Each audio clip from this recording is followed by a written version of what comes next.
Hello student. जैसा कि last class में हमने डिस्कस किया था कॉमन साइज बैलेंस शीट को और कॉमन कंपेटिटिव बैलेंस शीट को। आपको मैं कौन सा टॉपिक पढ़ा रहा हूँ वो वापस से बताया। तो मैं यहाँ पर ऐसा कुछ एक प्रेजेंटेशन बना के मैंने आपको कुछ समझाने की कोशिश की थी लास्ट क्लास के अंदर, common size and competitive statement को।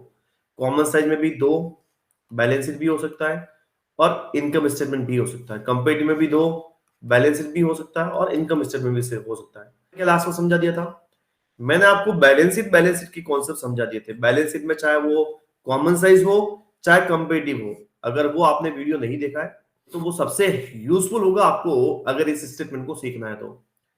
बैलेंस शीट भी हमने कॉमन साइज सिखा दी थी और बैलेंस शीट ही हमने आपको कंपेटिटिव भी सिखा दी थी। लेकिन तो सर आज हमें क्या सिखाएंगे? आज हम आपको सिखाएंगे इनकम स्टेटमेंट की बात करेंगे या स्टेटमेंट ऑफ प्रॉफिट लॉस। उसमें कॉमन साइज भी सिखाएंगे और कंपेटिटिव भी सिखाएंगे। बोले ठीक है सर सिखाइए। जैसा बैलेंस शीट में हमने आपको सिखा रखा है, अगर ऐसा कोई क्वेश्चन आता है जैसे मान लीजिए ये आपको स्क्रीन पे दिख रहा होगा क्वेश्चन कि prepare a common size statement of profit and loss. हमें कॉमन साइज स्टेटमेंट बनाना है of profit and loss from the following information.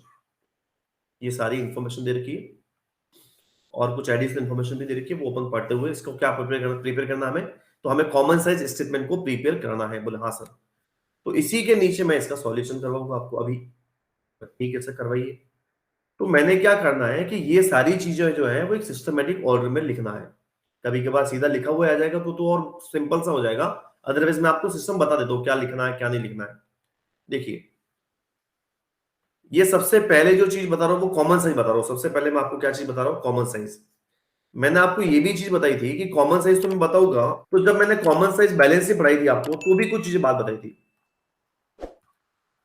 Common size balance sheet हो, अब चाहे तो मैंने बताया था ऐसे, एक तो बैलेंस शीट हो सकती है और एक क्या हो सकता है? Income statement. बोले हाँ से बताया था आपने। बैलेंस शीट में भी कॉमन लेना पड़ेगा। बोले हाँ लेना पड़ेगा, लेकिन किसको कॉमन लेना पड़ता है? टोटल को।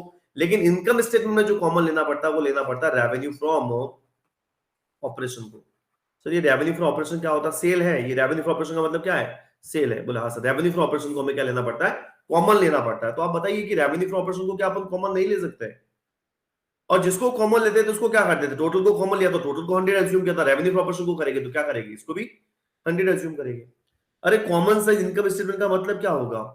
अरे इस इनकम स्टेटमेंट के अंदर जो इंडिविजुअल आइटम्स होंगे उसको हम परसेंटेज में कन्वर्ट करने वाले हैं या परसेंटेज में जो चेंज करने वाले हैं और वो किस बेस पे करने वाले हैं, किस कॉमन बेस पे करने वाले हैं? तो इस रेवेन्यू फ्रॉम ऑपरेशन के बेस पे करने वाले हैं।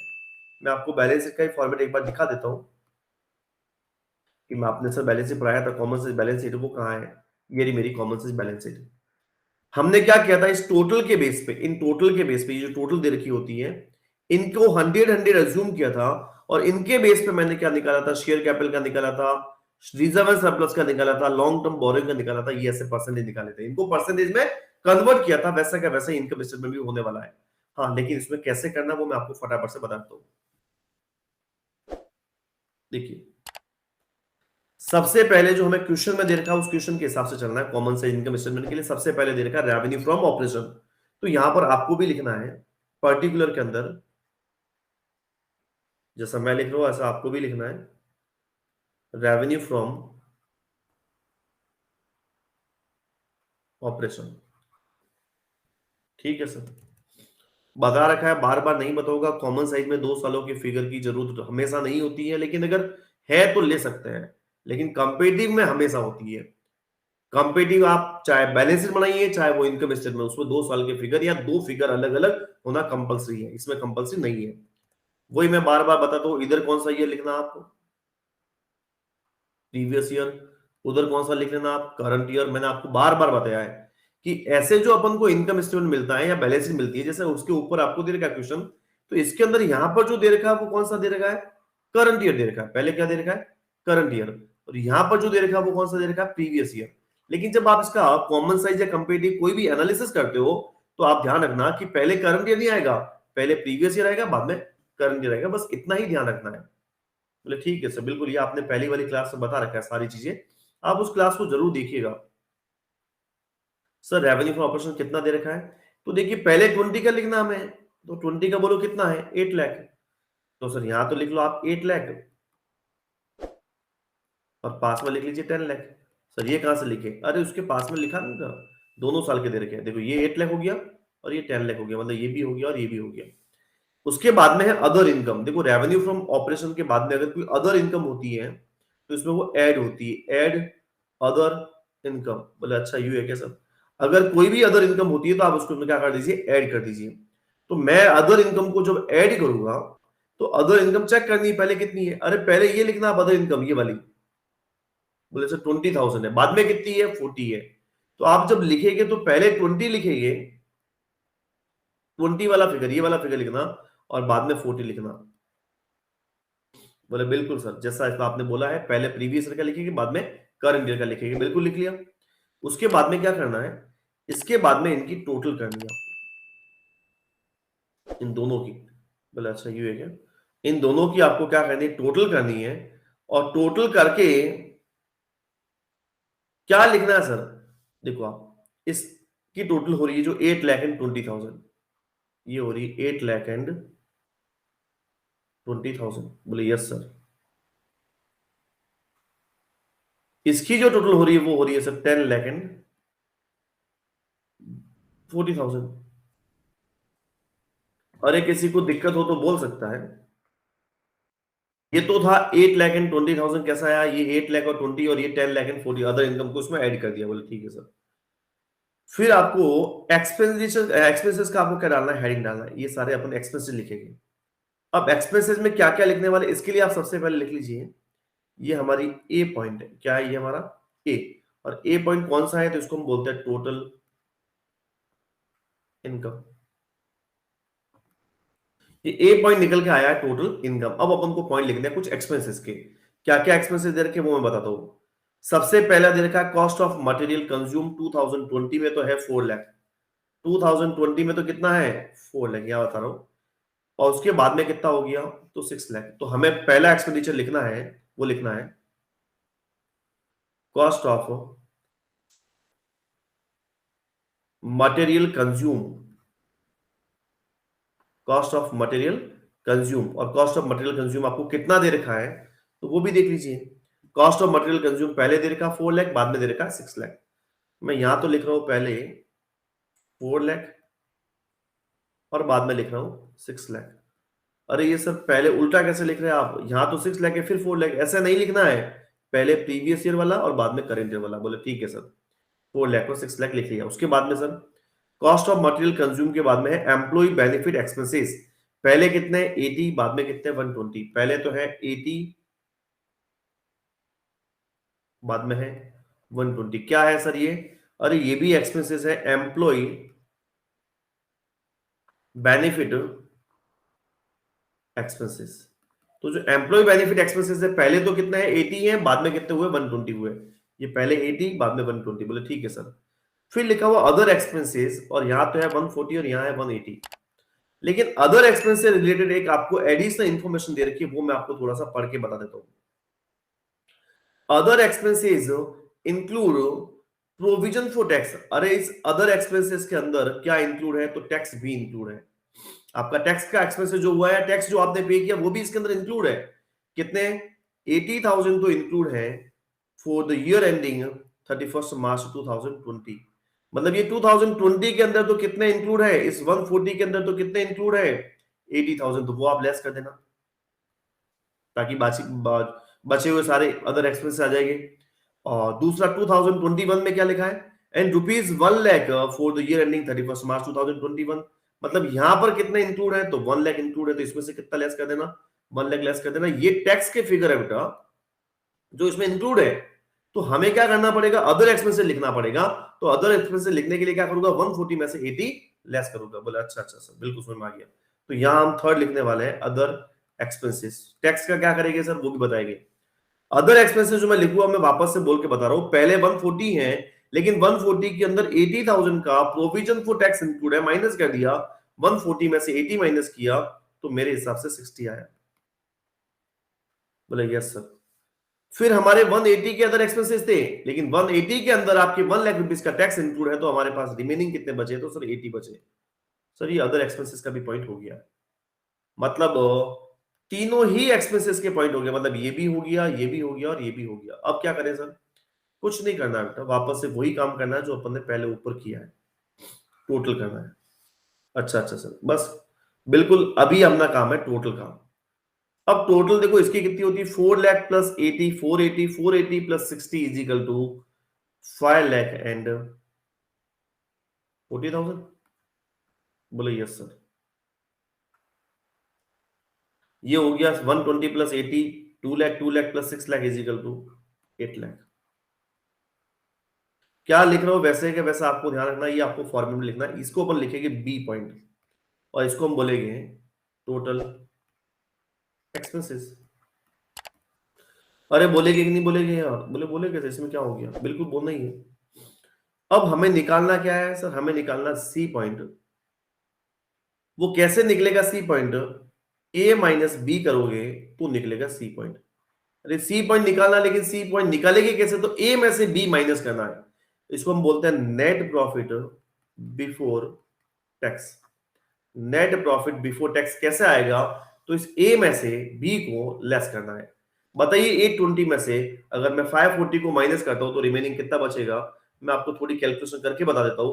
8,20,000, 8,20,000 और माइनस 5,40,000, फिगर निकल के आएगा 2,80,000। डायरेक्ट भी कर सकते हैं, बता रहा हूं आपको। बोले यस सर, ठीक है। 2,80,000 नेट प्रॉफिट बिफोर टैक्स आया। 1040 में से अगर 8 लाख माइनस करेंगे तो 240। अरे बचेगा क्या? अरे 10,40,000 में से अगर 8 लाख माइनस होगा तो रिमेनिंग कितना बचेगा? तो सर 240 बचेगा। इसको हम बोलते हैं बेटा नेट प्रॉफिट बिफोर टैक्स। और इसमें से आपको लेस करना है, वो लेस करना टैक्स।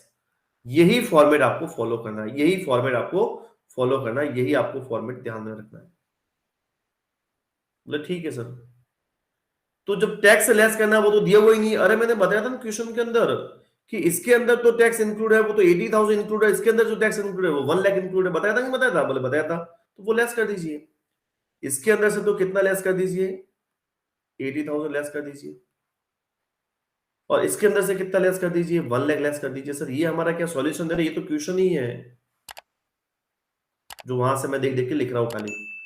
इस 280 में से 80 रिमेनिंग माइनस हुआ तो कितना बचा सर? 2 लाख बचा। तो क्या बोलते हैं इसको? Profit after tax. इसको क्या बोलते हैं हम? प्रॉफिट आफ्टर टैक्स बोलते हैं।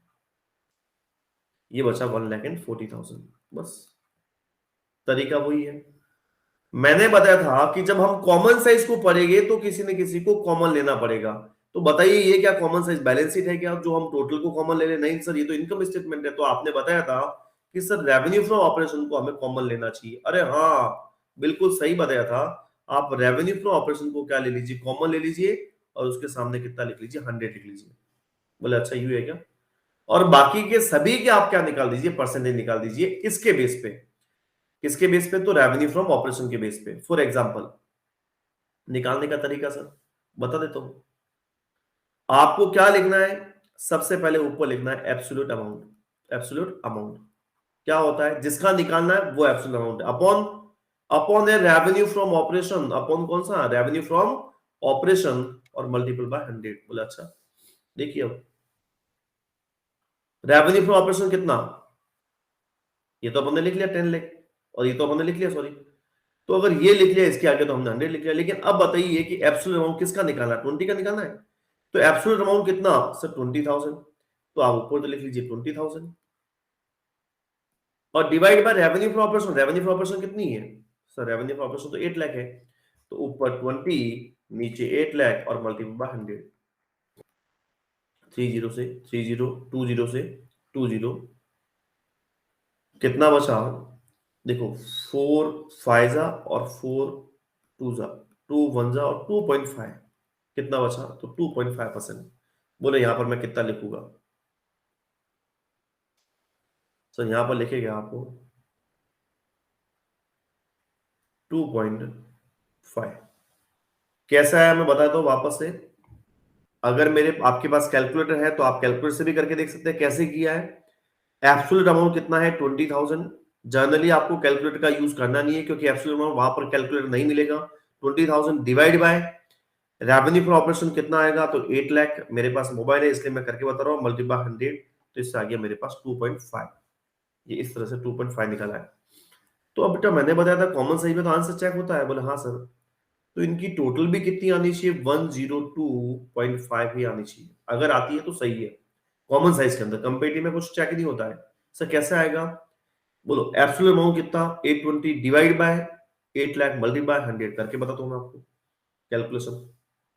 सबसे पहले ऊपर तो लिखते हैं अपन एब्सोल्यूट अमाउंट, क्या लिखते हैं बेटा, एब्सोल्यूट अमाउंट। और एब्सोल्यूट अमाउंट कितना बताइए सर, एब्सोल्यूट अमाउंट तो है 8,20,000, तो ऊपर तो लिखना है 8,20,000। 8,20,000 ऊपर लिखना है और नीचे लिखना है मेरे को रेवेन्यू फ्रॉम ऑपरेशन। बोले यस सर, वो कितनी है 8 लाख, और मल्टीपल किससे करना है, 100 से। 30 से 30 कर लीजिए, 20 से कर दीजिए 20। और अब आपको क्या करना है, 8,20 के अंदर डिवाइड करता हूँ 8 का, तो मेरे पास जो फिगर निकल के आता है वो निकल के आता है 102.5। वो आपको यहाँ फिल करना है 102.5, जो हम ऑलरेडी कर भी चुके हैं। उसके बाद में देखो बहुत सिंपल सा है। अगर मैं आपसे पूछूं कि देखिए 8 लाख यहाँ पर है, उसका 100% है, अगर मान लीजिए ये अपन अज्यूम किया है, तो देखिए अगर 4 लाख का निकालोगे तो ऊपर तो क्या लिखो एब्सोल्यूट अमाउंट तो 4 लाख, नीचे 8 लाख मल्टीप्लाई 100। अरे कितने परसेंट आएगा बोलो, ऊपर तो सर 4 लाख, नीचे 8 लाख, और मल्टीपल बाय 100 तो 50%। अरे नहीं आएगा क्या, वन जा टू जा और टू वन 50, तो कितने परसेंट आएगा, 50% आएगा। ठीक है सर, तो 80 का कितना आएगा सर, अरे 8 लाख का 80,000 10% है, बोले यस सर। और 60 कितना परसेंट है सर, 60,000 तो लिख लीजिए आप ऊपर, और divide by 8 lakh, revenue for operation multiply 100। 30 से 30, ये 20 से ये 20, 8 का डिवाइड करूंगा मैं किसके अंदर, 60 के अंदर, तो कितना जाता है 60 के अंदर मैं डिवाइड करूंगा 8 का, मेरे पास जो फिगर निकल के आएगा वो आएगा 7.5। अब देखिए क्या करना आपको, ये जो फिगर निकाला वो कैसे निकाला, इसकी टोटल कितनी, तो 50 plus 10 60, and 60 plus 7.5 is equal to 67.5। अब अगर आप इसका चेक करेंगे ये 67.5 सही है कि गलत है, ये यहां पर मैं जो लिख रहा हूं आप लिखना मत, आप रफ में करना, ये सब चीजें यहां पर मैंने केवल एज रफ कर दिया था। मैं इसको यहां से हटा रहा हूं। सर समझ में आ गया है, आप जो बताना चाहते हैं वो मैं पूरी तरह से समझ चुके हैं हम, कि हमें जो परसेंटेज निकालना है वो प्रत्येक आइटम के निकालना है, हर आइटम के निकालने हैं। और वो किस बेस पे निकालने हैं, तो रेवेन्यू फ्रॉम ऑपरेशन के बेस पे निकालना है। रेवेन्यू फ्रॉम ऑपरेशन को 100 लिखना है, रेवेन्यू फ्रॉम ऑपरेशन को 100 लिखो, फिर इसका निकाला वैसा के वैसा सबका निकालना है। 540 का भी निकालोगे बेटा तो भी वही आएगा। अब देखो अगर मैं इसका निकालने जाऊं तो ऊपर तो क्या लिखूंगा 280, नीचे क्या लिखूंगा 8 लाख मल्टीप्लाई 100। अरे लिखूंगा कि नहीं लिखूंगा, बोले लिखेंगे सर, ऊपर तो क्या लिखेंगे 280, नीचे कितना लिखूंगा 8 लाख, और मल्टीपल कितना करूंगा 100, 30 से 30, ये 20 से 20। अब रिमेनिंग बचा है सर 280 के अंदर डिवाइड कर लीजिए आप 8 का, तो फिगर निकल के आएगा 35।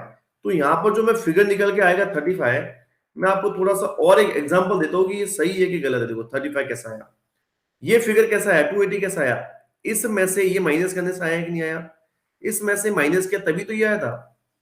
तो देखिए आप इसमें से अगर आप इसको भी माइनस करेंगे तो भी वही आएगा 102.5 और माइनस 67.5।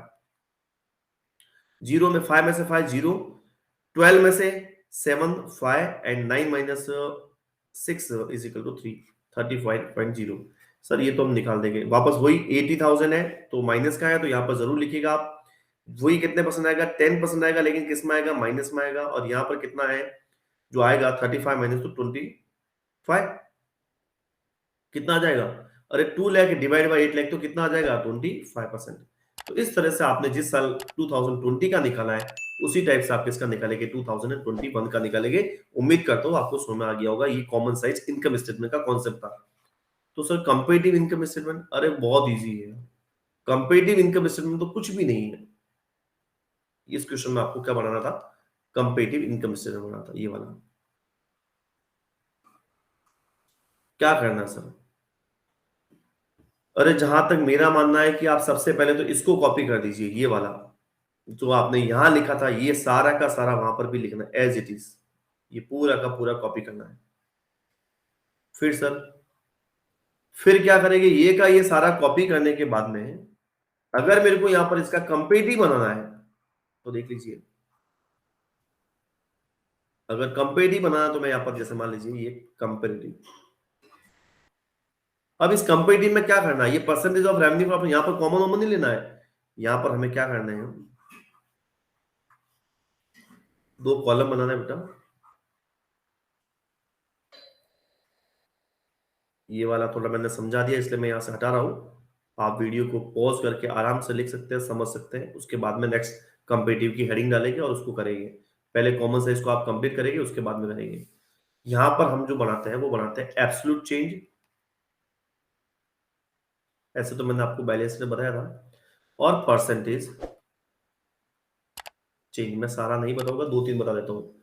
देखिए वही मैंने बताया था एब्सोल्यूट चेंज कैसा आएगा, अरे पहले 8 लाख है, बाद में कितना हो गया सर 10 लाख हो गया, कितना चेंज हुआ तो 2 लाख, वो भी प्लस में, कैसा आया सर 2 लाख, तो करंट ईयर के फिगर में से माइनस किया प्रीवियस ईयर का, अच्छा अच्छा सर, पहले 20 फिर 40, कितना चेंज हुआ सर 20,000, इसमें आंसर चेक कभी नहीं होता, ध्यान रखना, पहले 820 बाद में 1040, कितना चेंज हुआ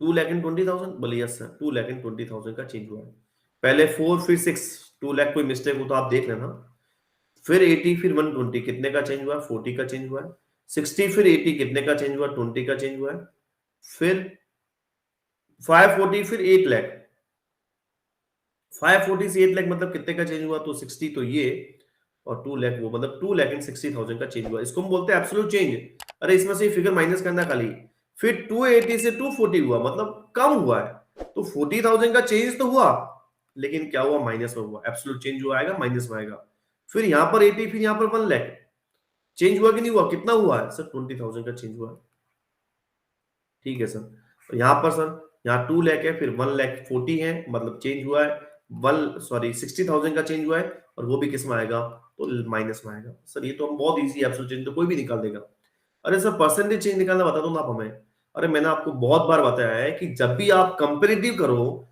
चाहे वो बैलेंस शीट हो चाहे वो इनकम स्टेटमेंट में, कोई चेंज नहीं है, जो आपके एब्सोल्यूट चेंज के फिगर आए उसको ऊपर लिख लीजिए, एब्सोल्यूट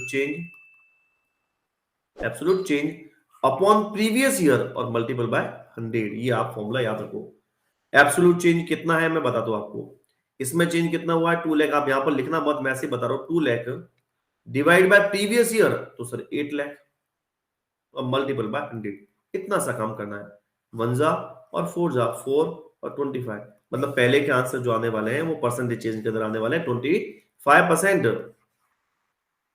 बोले समझ में आया क्या सर, अरे 100% आया सर, समझ में नहीं आएगा तो जाएगा का, इतना इजी कॉन्सेप्ट है इसका, बहुत ज्यादा इसका इजी कॉन्सेप्ट है, कोई भी बच्चा कर सकता है, केवल ध्यान ये रखना है कि जब भी हमें कंपेरेटिव इनकम स्टेटमेंट बनाना हो तो ऊपर तो क्या लिखना है एब्सोल्यूट चेंज, नीचे लिखो प्रीवियस ईयर मल्टीप्लाई 100, तो पहले एब्सोल्यूट चेंज निकाल दीजिए उसके बाद में परसेंटेज चेंज निकाल दीजिए, बैलेंस शीट भी होगी तो भी सेम ही रहेगा, ध्यान केवल कॉमन साइज में रखना है, कॉमन साइज बैलेंस शीट बनाते हैं तो कॉमन लेना है टोटल को, और कॉमन साइज इनकम स्टेटमेंट बनाते हैं तो कॉमन लेना है रेवेन्यू फ्रॉम ऑपरेशन को, कंपेरेटिव में दोनों सेम है, कोई कॉमन नहीं लेना, पहला कॉलम एब्सोल्यूट चेंज दूसरा कॉलम परसेंटेज चेंज, क्या बातें बताई थी, छोटी छोटी बातें वापस से बताता हूं, कॉमन साइज के आंसर चेक हो सकते हैं, कॉमन साइज में 2 ईयर के फिगर कंपलसरी नहीं है, कंपेरेटिव के आंसर चेक नहीं होते, 2 ईयर के फिगर कंपलसरी है, कॉमन साइज में कॉमन बैलेंस शीट में तो किसको लेना है टोटल को लेना है, और इनकम स्टेटमेंट किसको लेना तो रेवेन्यू फ्रॉम ऑपरेशन लेना है, उम्मीद करता हूं कि आपको ये समझ में आ गया होगा, और मेरी क्लास यहीं पे मैं खत्म करने वाला हूं, आगे वाला अगर आप देखना चाहे तो आप आगे भी कर सकते हैं, कैसे करेंगे तो बताइए आप, सबसे पहले अगर इसका निकालना चाहे तो कैसे निकालेंगे, 20,000 तो क्या है मेरा सर एब्सोल्यूट चेंज है, तो 20,000 मेरा जो एब्सोल्यूट चेंज है वो तो लिखेंगे ऊपर, डिवाइड बाय प्रीवियस ईयर का फिगर कितना सर वो भी 20,000 है, और मल्टीपल बाय कितना तो 100, 20 से 20 कैंसिल हो जाएगा, पीछे कितना बचेगा सर 100% बचेगा, तो मतलब इसका आंसर बी परसेंटेज चेंज में कितना आएगा 100% आएगा, मतलब आपको मैं फॉर्मूला बार बार बता रहा हूं, absolute change upon previous year multiply 100, absolute change upon previous year multiply 100, absolute change upon previous year multiply absolute change upon previous year multiply 100, देखो कितना इजी, यहां आएगा 50%, यहां पर भी आएगा 50%, अब 20 में डिवाइड करेंगे 60 का, देखो ये 20 और नीचे डिवाइड करेंगे 60 का मल्टीप्लाई 100, तो 21 जाओ 3 जाओ तो 33.33 यहाँ पर आएगा 33.33। तो इस तरह से आप घर पे इसकी पूरी प्रैक्टिस करें और उम्मीद करते हैं कि आपको ये वीडियो अच्छा लगा होगा। ज्यादा से ज्यादा अपने फ्रेंड के साथ में शेयर करें, लाइक करें और वीडियो को पूरा देखें। Thank you very much and have a nice day all of you.